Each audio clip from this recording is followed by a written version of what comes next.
Olá, tudo bem com você? Eu me chamo Danilo e vou te ajudar a fazer a redação do Enem. Para muitos é um bicho de sete cabeças, mas quando a gente pega o jeito, a gente consegue dominar esse bicho de sete cabeças. Eu tirei, por exemplo, 860 na redação do Enem e vou te ajudar. Se você não assistiu o vídeo anterior que eu faço uma introdução de tudo, de como funciona, vai lá pro vídeo, vai te ajudar, porque aqui apenas eu vou falar sobre a introdução da redação do Enem. Então é bom a gente ter uma visão ampla de como funciona para a gente começar a entrar dentro do assunto, entendeu? Então é bom a gente ter uma base para que a estrutura seja forte. Então volte lá para você construir a sua base. Então, vamos falar sobre introdução. Danilo, o que é introdução?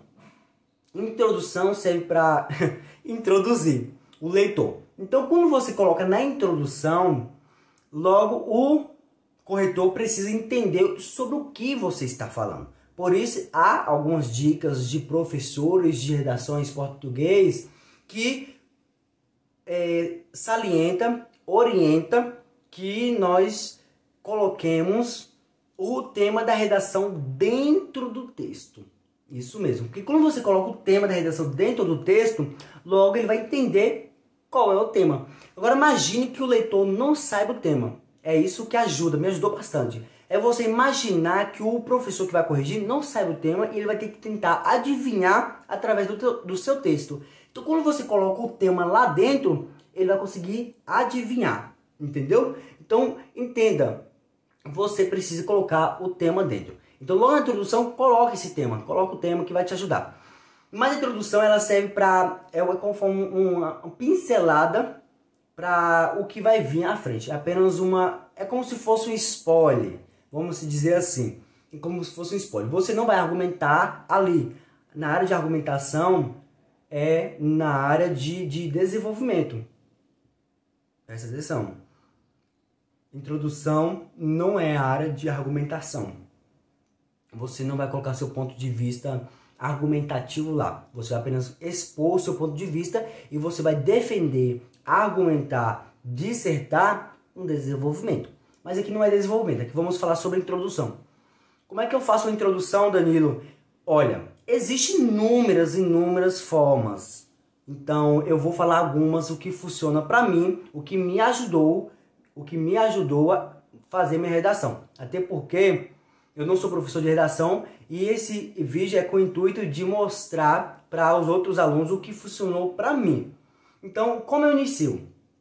Eu sempre começo com uma citação ou com uma definição do tema. Então, digamos que o tema é depressão. Tá? A redação nunca vai vir sistema assim, depressão, só isso. Não, é uma frase completa, não só uma palavra. Mas aqui eu vou falar o tema, depressão. Então eu começo a relatar, a descrever, a definir o que é depressão. Depressão é um desequilíbrio químico no cérebro humano. Pronto, falei o que é depressão. Que tira o prazer da vida, tira o vigor da vida. Então a pessoa fica indisposta. Assim, você vai definir do seu jeito aí, da forma correta. Existem várias definições, mas alguns mais coerentes. Você vai colocar uma definição ou uma citação. Então, uma citação que eu usei no tema da redação de 2021, se eu não me engano, que era o estigmas das doenças mentais. Alguma coisa assim. Eu comecei com uma citação do fato histórico lá da época dos escravizados, que eles tinham problemas mentais, como a depressão, e era nomeado como banzo para eles. Isso eu vi, sabe, em que novela O Tempo Não Para. Parece que foi essa que os personagens ficaram congelados e depois eles voltaram para a atualidade. Então eles ficaram muito tempo congelados e voltaram. E eu vi falando que era banzo, que a pessoa estava muito triste, estava desamparada, então ele estava com um diagnóstico de depressão, mas falou que era banzo. Você está com banzo. Aí eu lembrei, guardei essa frase.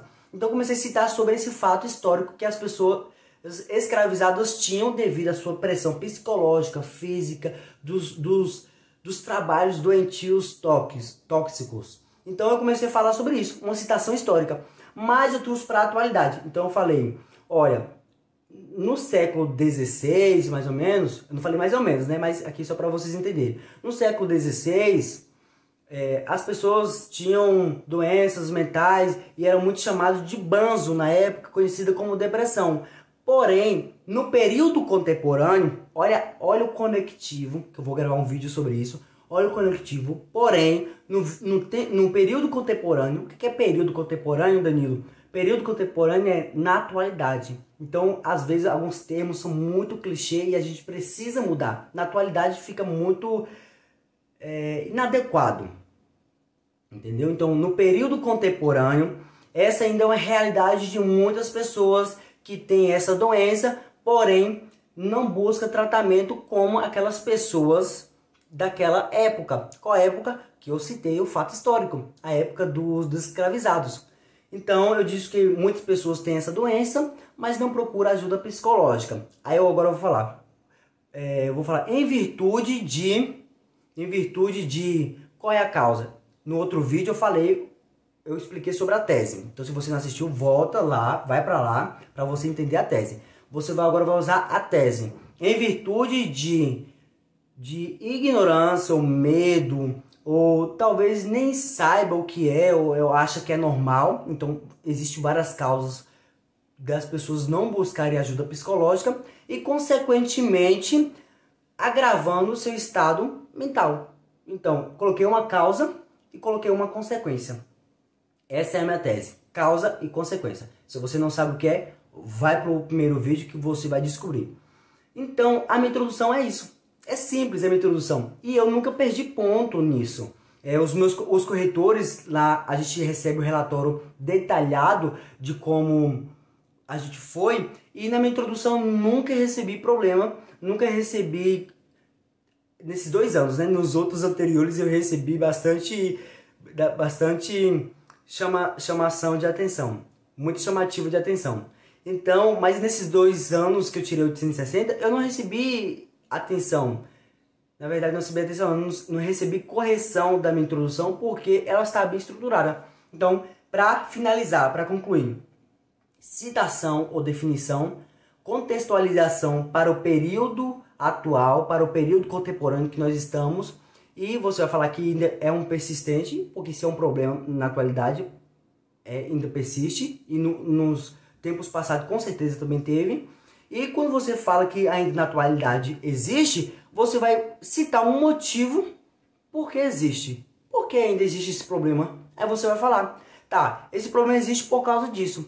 Se existe por causa disso, qual é a consequência de ainda existir esse problema? Aí você coloca a segunda tese. É simples, é muito fácil. Basta a gente estruturar. Então a gente falando assim, parece ser muito fácil e é fácil mesmo. Só que quando a gente vai colocar no papel, as palavras não vêm. Só que eu vou te ajudar. Continue comigo, inscreva-se no canal. Aqui apenas foi a parte de introdução. Nos próximos vídeos serão de desenvolvimento 1, desenvolvimento 2 e depois, para finalizarmos, conclusão. E teremos outros assuntos como conectivos para te auxiliar, sinônimos também, que vai também te ajudar, tá bom? Tudo isso eu falo no meu curso de redação, ok? Muito obrigado e até o próximo vídeo. Inscreva-se no canal e compartilhe para seus amigos, para auxiliá-los também.